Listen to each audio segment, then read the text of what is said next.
Hey, what's up guys, it's Oakley and we're going to be continuing to follow CA's faction reveal list. So today we're going to be diving a little bit deeper into the Visigoths. So the Visigoths are going to be part of the major tribal groups that are migrating out of East Germany. So when you take a look at the people migrating out of East Germany, those are collectively usually known as the Goths. Now these Goths were broadly then subdivided into two branches known as the Visigoths or the Ostrogoths.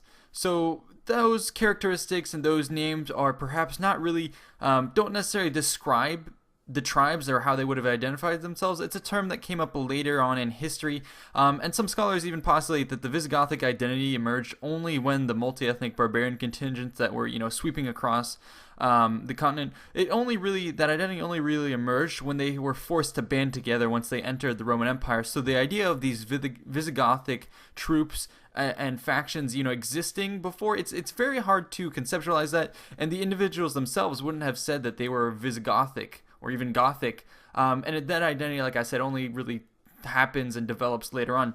But anyways, if we're going to track a bit of their history, so initially these tribes found themselves, just like many of the other tribes during this time, under pressure from the Huns, and they sought refuge in Roman lands, and there were just so many of them. So Rome had a hard time defending this frontier while at the same time trying to defend the frontier with the Sassanids to the east. And so when the Sassanids would start to muster for war, Rome had to divert troops down southeast, and that would weaken their border up north, so they couldn't always, hold these tribes at bay. And at this particular instance, enough of the Goths, or Visigoths, I guess we'll call them, although, at this point they're still kind of a general mishmash of Germanic troops, come to the border, and there's just so many of them that the Romans are not really able to hold them back, but they're not coming as invaders necessarily. They just want a piece of the Roman territory. They want to have the ability to cross over and settle, safely in Roman lands. Now, some of the tribesmen had stayed back to fight the Huns, to fight the Franks, but this is a splinter group that came off, and it's allowed to enter Roman lands. The Romans are at this point occupied, and their armies do not have enough forces to hold this potential, what could develop into an army. They're not able to hold them back, so they allow them to cross sort of peacefully. But once they're over the border in Roman lands, the things start to go downhill. Valens allows them access out of fear of them rising up in arms, but then Rome does nothing to help them out. So these tribes who moved, with their covered wagons and all that into the territory, then start to face starvation, and they become increasingly subject to the discontent and the problems of living in small camps and all that stuff. And it's said that conditions get so bad, and the starving forces are these refugees are suffering so badly that children are sold into slavery at the price of dog meat. And so that just shows, it's an anecdote. Maybe the authenticity is doubted, but it just goes to show the pressure that these guys were under. And so, of course, they start to get a little disgruntled. They're like, why isn't Rome helping us? We need to move out of these camps. Let's go and find more fertile ground, somewhere we can survive. And the Romans are giving them no help. So they start to get a little bit discontented.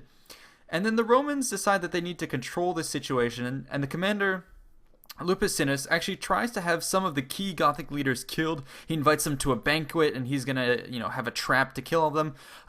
But actually, the assassination is botched, and what ends up happening is they don't get all of the Gothic leaders. Those Gothic leaders escape. They make it back to the crowds outside. The crowds outside start rioting, and it has the adverse effect of what the Romans wanted to do. This causes the situation to just fly out of control. Meanwhile, the Roman troops are distracted. More Goths, or Visigoths, whatever you want to call them, stream across the border. There's about 80,000 of them now come across the undefended border, and they're going to join this rioting group, and the Romans are going to try and suppress them. But with these 80,000 additional forces and everyone up in arms, they were just able to swat away the Roman opposition, and now all of a sudden Rome has found itself with enemy forces within its own territory, within its borders, and it's utter chaos. These groups, who I said once they're in Roman territory, are going to start to meld together, a multi-ethnic group that comes together, and they're going to start to be what we identify as the Visigoths. They're going to go ahead and maraud around the Balkan provinces, raiding, getting all, their necessities, scrounging it from the territory around them,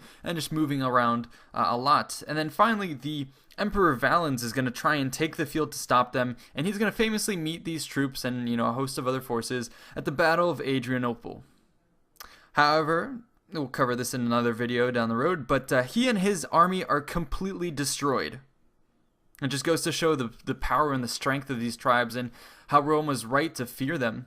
But yeah, at this point, Valens is killed, and the Visigoths are victorious. They're not quite able to beat back Constantinople. Its walls protect it, but they're going to go on and be unopposed. There's an uneasy truce later in the future, although, you know, it's back and forth tensions. The Visigoths then are going to go ahead and later move into Gaul. And interestingly enough, they kind of team up with the Romans to fight against the Huns. But then later, you know, fortunes turn again. And then later, they're going to end up actually sacking Rome in 410 BC under the rule of King Alaric.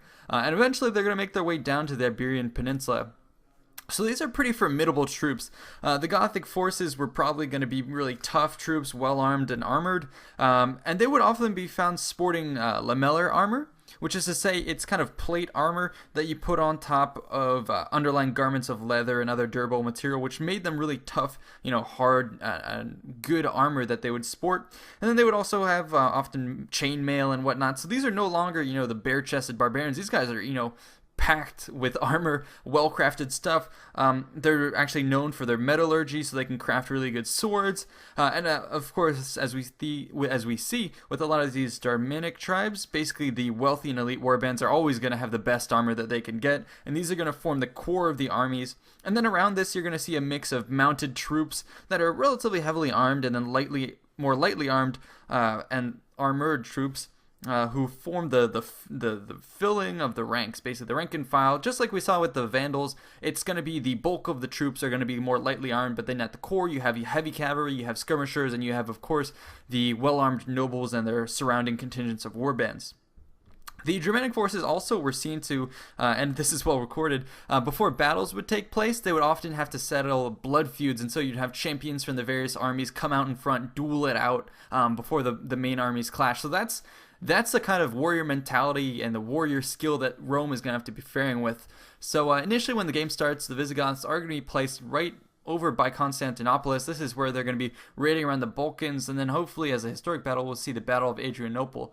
But yeah, these are definitely going to be ferocious tribes to contend with, and that's going to be it for my coverage of the Visigoths. Hope you guys enjoyed. See you next time.